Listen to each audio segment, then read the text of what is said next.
Chapter 6. Visions and Ideals. The dreamers are the saviors of the world. As the visible world is sustained by the invisible, so men, through all their trials and sins and sordid vocations, are nourished by the beautiful visions of their solitary dreamers. Humanity cannot forget its dreamers. It cannot let their ideals fade and die. It lives in them.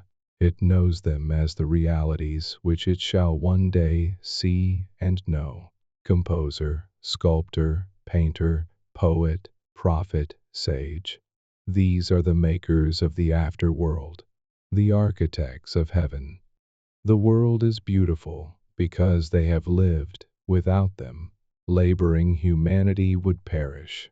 He who cherishes a beautiful vision, a lofty ideal in his heart, will one day realize it. Columbus cherished a vision of another world, and he discovered it. Copernicus fostered the vision of a multiplicity of worlds and a wider universe, and he revealed it. Buddha beheld the vision of a spiritual world of stainless beauty and perfect peace, and he entered into it. Cherish your visions, cherish your ideals, cherish the music that stirs in your heart, the beauty that forms in your mind, the loveliness that drapes your purest thoughts, for out of them will grow all delightful conditions, all heavenly environment of these. If you but remain true to them, your world will at last be built. To desire is to obtain, to aspire is to achieve. Shall man's basest desires receive the fullest measure of gratification, and his purest aspirations starve for lack of sustenance? Such is not the law. Such a condition of things can never obtain. Ask and receive. Dream lofty dreams, and as you dream, so shall you become. Your vision is the promise of what you shall one day be. Your ideal is the prophecy of what you shall at last unveil. The greatest achievement was at first, and for a time, a dream. The oak sleeps in the acorn, the bird waits in the egg, and in the highest vision of the soul, a waking angel stirs. Dreams are the seedlings of realities. Your circumstances may be uncongenial, but they shall not long remain so if you but perceive an ideal and strive to reach it. You cannot travel within and stand still without. Here is a youth, hard pressed by poverty and labor, confined long hours in an unhealthy workshop, unschooled, and lacking all the arts of refinement. But he dreams of better things. He thinks of intelligence, of refinement, of grace and beauty. He conceives of, mentally builds up, an ideal condition of life. The vision of a wider liberty and a larger scope takes possession of him. Unrest urges him to action, and he utilizes all his spare time and means, small though they are, to the development of his latent powers and resources. Very soon, so altered has his mind become that the workshop can no longer hold him.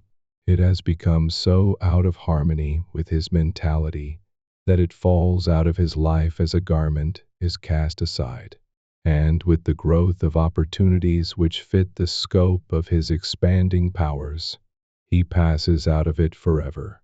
Years later, we see this youth as a full-grown man. We find him a master of certain forces of the mind, which he wields with worldwide influence and almost unequaled power. In his hands he holds the cords of gigantic responsibilities. He speaks, and lo, lives are changed. Men and women hang upon his words and remold their characters.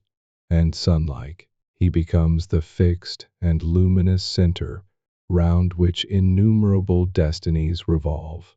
He has realized the vision of his youth. He has become one with his ideal. And you, too, youthful reader, will realize the vision, not the idle wish of your heart. be it base or beautiful, or a mixture of both, for you will always gravitate toward that which you, secretly, most love. Into your hands will be placed the exact results of your own thoughts.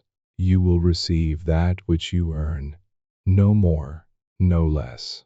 Whatever your present environment may be, you will fall, remain, or rise with your thoughts, your vision, your ideal.